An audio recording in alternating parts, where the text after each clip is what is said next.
Bismillahirrahmanirrahim. Assalamu alaikum class. Today is our fourth lecture of biology. We are at page number 128 and topic under discussion is DNA as hereditary material. As discussed in previous lecture, we were at the point of transformation that we have defined as the transfer of genetic material from donor cell to the recipient cell. So उसमें आपने Griffith का experiment देखा. Basically जो point under discussion है वो ये है कि आइदर इट्स प्रोटीन कोड और it is DNA which acts as a hereditary material and which is responsible for this transformation because till जैसे पिछले लेक्चर में आपने वो एक्सपेरिमेंटेशन देखी माइस के ऊपर और सब, बट उसके बावजूद 1944 तक वो agent which was responsible for transformation that remained undiscovered.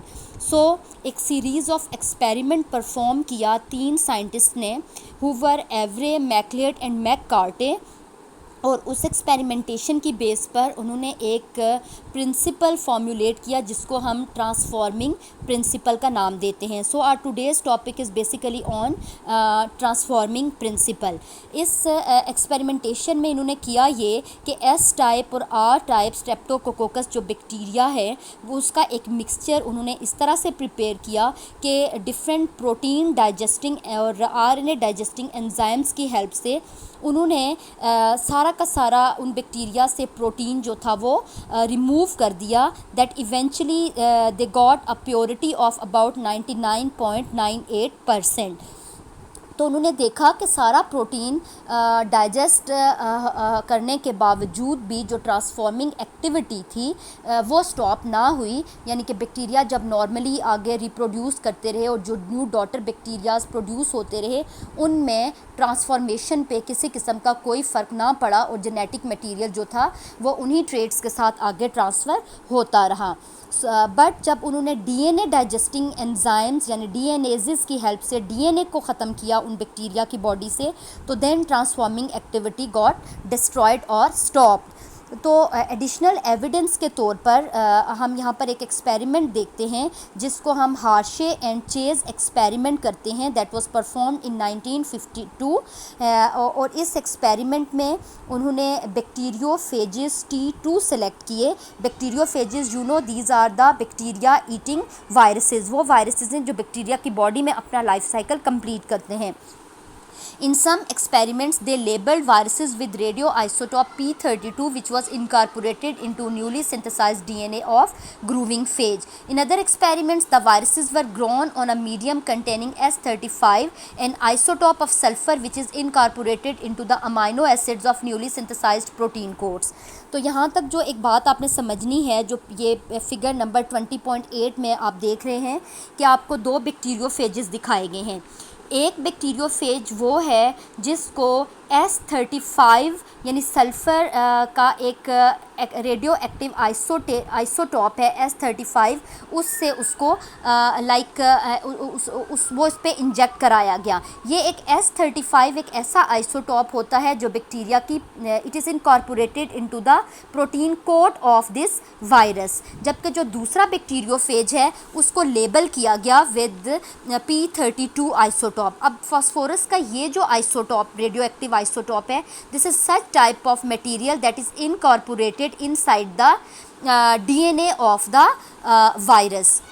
अब आप देखें कि उन्होंने 2 डिफरेंट कल्चर्स लिए बैक्टीरिया के. एक बैक्टीरिया को इन्फेक्ट कराया S35 लेबल्ड वायरस से.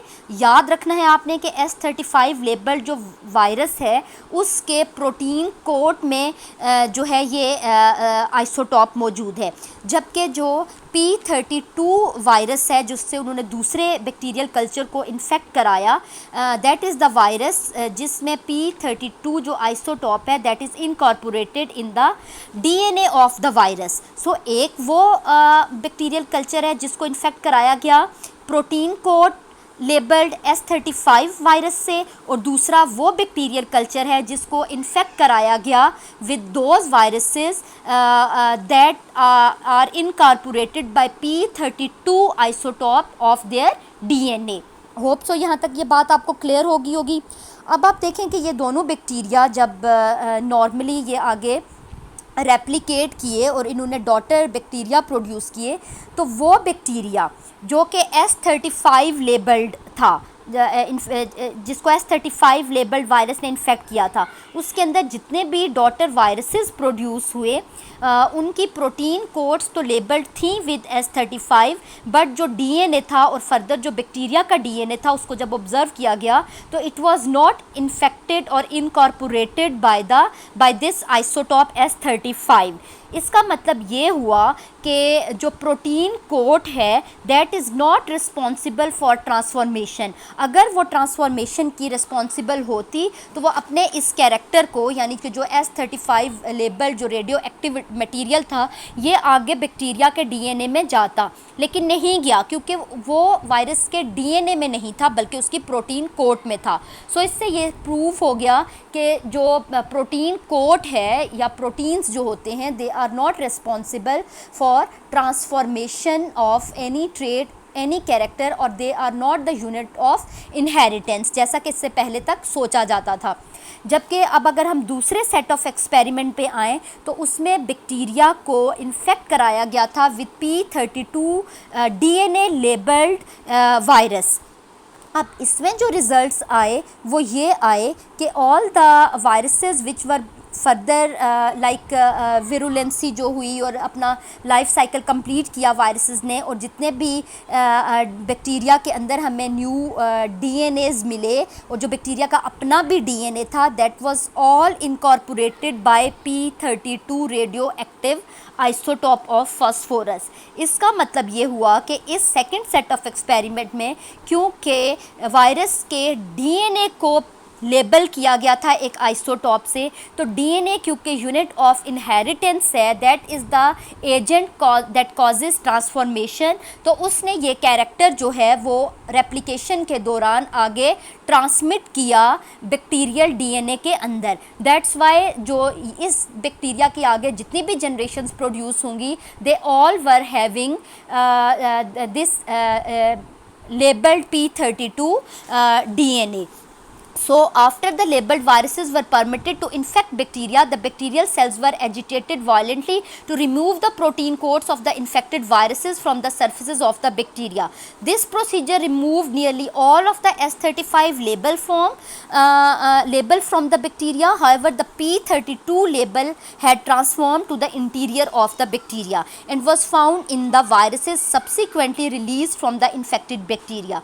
Hence, the hereditary information injected into the bacteria that specified the new generation of viruses was DNA and not the protein. तो बेटा ये जो लास्ट 4 लाइंस हैं ये इस कॉन्सेप्ट को क्लियर कर देती हैं, और इस एक्सपेरिमेंट को जब आप ध्यान से पढ़ेंगे और इस रिकॉर्डिंग को आप बार बार सुनेंगे तो आपको ये चीज़ क्लियर हो जाएगी।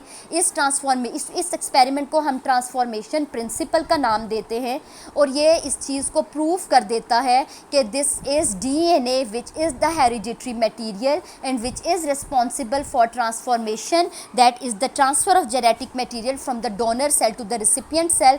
आप देखें इस केस में जो वायरस था, बैक्टीरियोफेजेस थे, वो डोनर सेल्स थे, और उन्होंने रिसिपिएंट सेल यानी बैक्टीरिया के अंदर जो है वो अपनी जो कैरेक्टर था कि उसका डीएनए P32 लेबल था, उस रेडियो एक्टिविटी को आगे ट्रांसमिट किया।